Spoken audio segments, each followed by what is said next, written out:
Hello everybody, this is Havoc with a very exciting video for me to create on a personal level. For those that have been around this channel long, you know that Total War Attila is by far my favorite Total War game in the franchise. Aside from it being set in my absolute favorite time period to study, Attila brought with it new mechanics, great battles, and many features that have set the standard for all Total Wars beyond it. A big shout out to Creative Assembly for sponsoring this video. They asked me to create a video on my favorite Total War game in tandem with the current and future Steam sales, and any chance I get to talk about Attila, my true Total War love, I'll take it. So let's dive into 6 reasons why you should play Total War Attila. Accuracy and story. When it comes to Total War games, historical accuracy is a relatively loose term. For most, the historical accuracy is limited to faction names and some units. Others have a bit more research into them. Total War Attila, in my personal opinion, was the first to really nail historical accuracy as a greater whole, and it does so in 2 ways, theme and story. The theme of Attila as a whole is very grim. Bland settlement buildings, muted color palettes, even the fields, trees, and water look dull and plain. This isn't laziness on the team's part, it's setting the tone. Taking place in 395 AD, the world itself is in chaos. The bloated Western Roman Empire was struggling to keep itself together, with barbarians pushing into Roman territory, spurred on by colder weather and the Huns. The Sassanids were looking for any crack to exploit the weaknesses of the now very wealthy Eastern Roman Empire. Disease was rampant, crops in the north were failing, and it really did seem like everything was crumbling in around the heart of civilization. What really sells the theme of Attila, though, is its story. Attila was born. All knelt before him,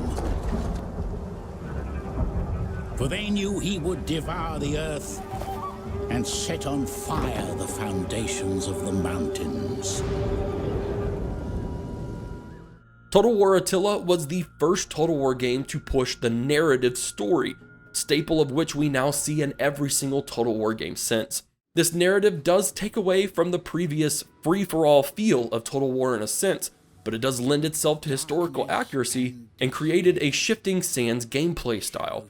As the story progresses, it can make you rethink certain strategies in reaction to what's going on, as the story will set emotion events such as making things colder across the map or triggering the Huns with Attila as king, increasing their aggression. Creative Assembly pulled the narrative story off well, if you don't include having to kill Attila 3 times before he finally dies forever, and considering the time period of the game, I believe was a necessary and very fitting aspect to bring into Total War. It clearly was a success in that regard as mentioned, since we have yet to see a full release game that does not have a narrative. Factions. Total War Attila has another semi-unique position that sets itself apart from most other Total War games, and it lies within its very different types of factions. The base game plus its culture packs feature 29 different factions across several different cultures, from Romans to barbarians, Eastern factions to hordes, Slavs, and desert kingdoms. I'll take just a bit of time to focus on the first grand campaign factions and the pre-order DLC, as I played most of these and enjoyed their campaigns. The Romans, split into the Western and Eastern Roman Empire, are already established empires, holding large chunks of the map, something we don't get too often with Total War games. With these established empires in this particular setting, it's less about trying to paint the map and more about survival. As mentioned in the last section, the Western Romans are literally just trying to keep it together, with enemies all around looking to take on the stretched thin empire. The Eastern Romans have threats to deal with on their own as well. Both campaigns are a constant struggle as you battle against everything the world is trying to throw at you. But you do have the advantage of an economy behind you from the start. It's not something you have to build up. These 2 factions are largely heavy infantry and spear based, with a side of heavy cav when the time is right. The Sassanids are also an established empire, but, well, they kinda just do their own thing, playing around with their client states and maybe go conquer some places. It's a very easy playthrough if it's your first time playing the game. They are a well-rounded faction when it comes to infantry, although due to the area, they do have a large set of cavalry options to recruit. You have your settled barbarian and Norseman kingdoms, basically all proto-Vikings in the north. they are definitely geared to set up their descendants, with a lot of mechanics centered around quick strikes, sacking, pillaging settlements, and killing other soldiers. Like the Romans, they are largely infantry based, but with the addition of axemen, great counters to the heavily armed Roman empires. Then there are the hordes, both as the Huns and the Great Migrators, or the factions the Huns pushed out as they came west. Hordes are not new in Total War, but in Attila they were given a massive upgrade. As a horde in Attila, you can build and upgrade buildings to generate your own income, unlock new units and agents, and help sustain the growth of the horde. You are basically like a traveling city. For the Great Migrator hordes, this presents an interesting strategy, as you can either stay as a horde, pillaging and raiding settlements as you go, or you can eventually choose to settle anywhere on the map, and then become a settled faction, losing the horde status and consequently losing your nomadic buildings as well. The Great Migrators are a mixed group when it comes to units. Most have a wide range of cavalry options over infantry, but some like the Ostrogoths focus more on spear, pikes, and swords. Take a dive through the custom battle rosters to get a better idea of the units you want to play with. My recommendation is to do some quick research on the Great Migrator factions you want to play as, and see where they ended up settling historically, and then follow that route. It makes for some great historical roleplay in your campaign, and it's just sort of a personal achievement in my book. As the Huns in vanilla, however, their horde style is how you play the entire game.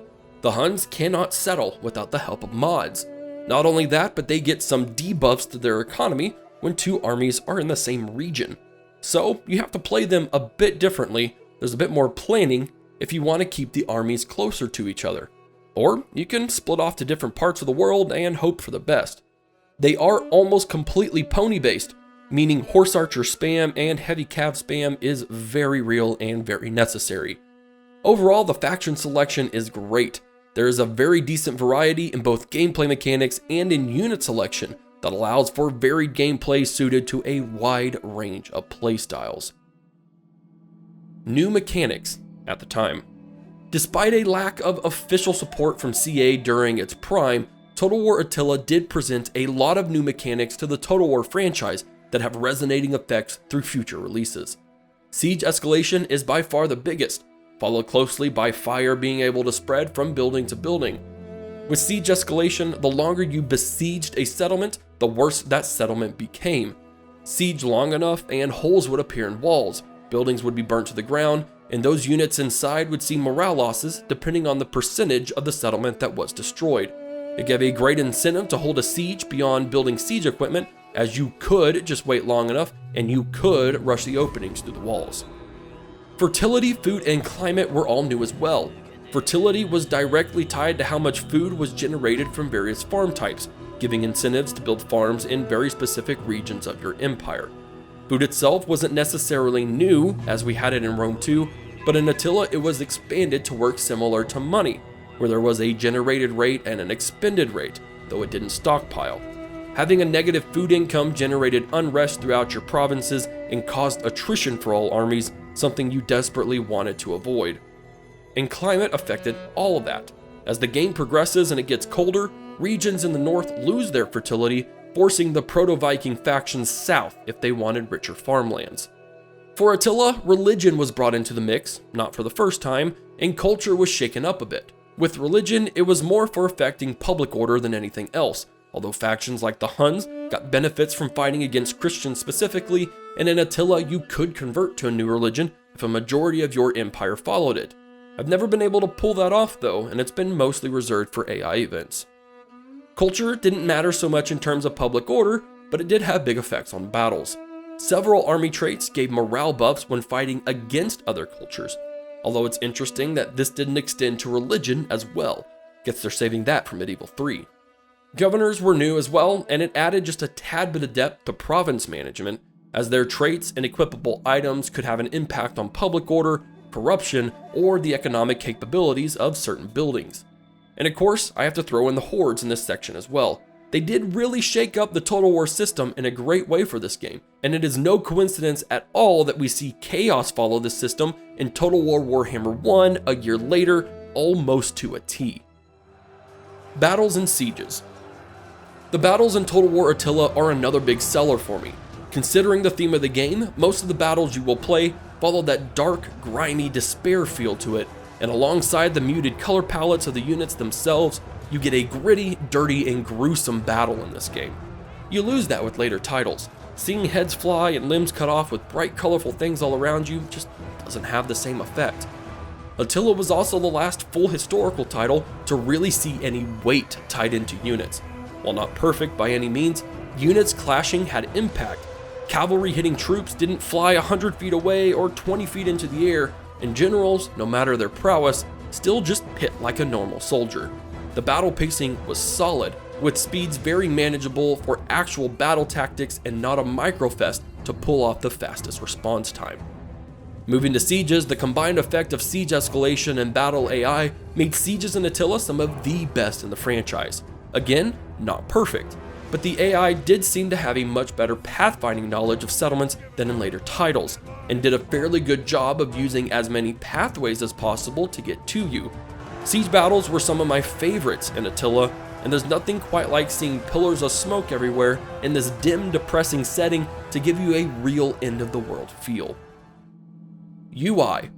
I always start this section the same way, and this video is going to be no different. If you've been on the channel long, you know I always cover the UI or user interface of a strategy game. Displaying important and relevant information easily and effectively is a must for strategy games, especially to keep new players playing your game. Total War Attila's UI was an evolution from Rome 2's and much better in several ways. Menus and submenus pre-Attila were almost exclusively displayed at the bottom of the screen, and Attila was the first iteration of the top bar UI, a staple in every Total War game since. The use of that top bar allowed more information to be displayed, a necessary step as Attila introduces several more features that need a constant presence on the screen. Character and provincial management also took a leap forward to cater to these new features. Character traits became a very simple tech tree type layout, letting you view their progression much more clearly and simply. And when it came to provinces, the new UI gave an easily understood breakdown of things like public order, wealth, food, and income. The unfortunate side of the UI lies in battles. Overall, not a lot changed aside from a thematic UI redesign, but in Attila, we see the first use of the yellow, blue, red unit flag schematic. It's unsure why this was implemented into the game, and it takes away from the faction flag system in every Total War before it, and it is in no way a positive change, and it's the only really bad thing that was implemented into the UI for the Total War franchise as a whole. In all though, very solid UI changes that again we see echoed throughout the Total War franchise. Mods. The last reason you should hop into Total War Attila is for the mods. Attila was pretty restrictive in terms of modding tools, but that didn't stop the community from trying their best to make some fantastic mods. The Ancient Empires team essentially puts Rome 2 into the Attila frame, giving you quite a bit more depth from vanilla Rome 2 with the aforementioned features of Attila, as well as some pretty advanced AI thanks to Modern Petilius. If you're looking for the closest thing to Medieval 3 you can currently get, I highly recommend checking out Medieval Kingdoms 1212 AD. They have a ton of factions, each with unique rosters that make for some fantastic medieval gameplay. And if you're more into fantasy style history, I cannot recommend enough that you try out Terminus Total War Imperium. 3 of my best campaigns on the channel are all from that mod. It presents some great alternate history rosters and factions, where I was able to take on Attila and his hordes with what are essentially old school Greek hoplites. Best battles ever. There are of course many other mods out there worth checking out, so I recommend spending some time browsing them to see just what you can find. To wrap this video up, Attila may not have gotten the love it needed, and when it launched, a good portion of the community had issues running it properly. But 5 years later, Attila is still my absolute favorite Total War game, and like it or not, it played a huge part in laying the foundation for all of the good mechanics you see in every Total War game since its release. I highly suggest giving this game a go, especially when discounted. If you've had Attila years ago and stopped playing it, give it another go. I do not think you'll be disappointed. Thanks for checking out this video on Total War Attila. If you have played it recently, let me know what you think of the game and recommend some mods for new players so they can have some fun. Another big thanks to Creative Assembly for sponsoring this video. I'm always happy to talk about my favorite Total War game, Subscribe to the channel if you enjoyed it. This is Havoc, and I'll see you all in the next video.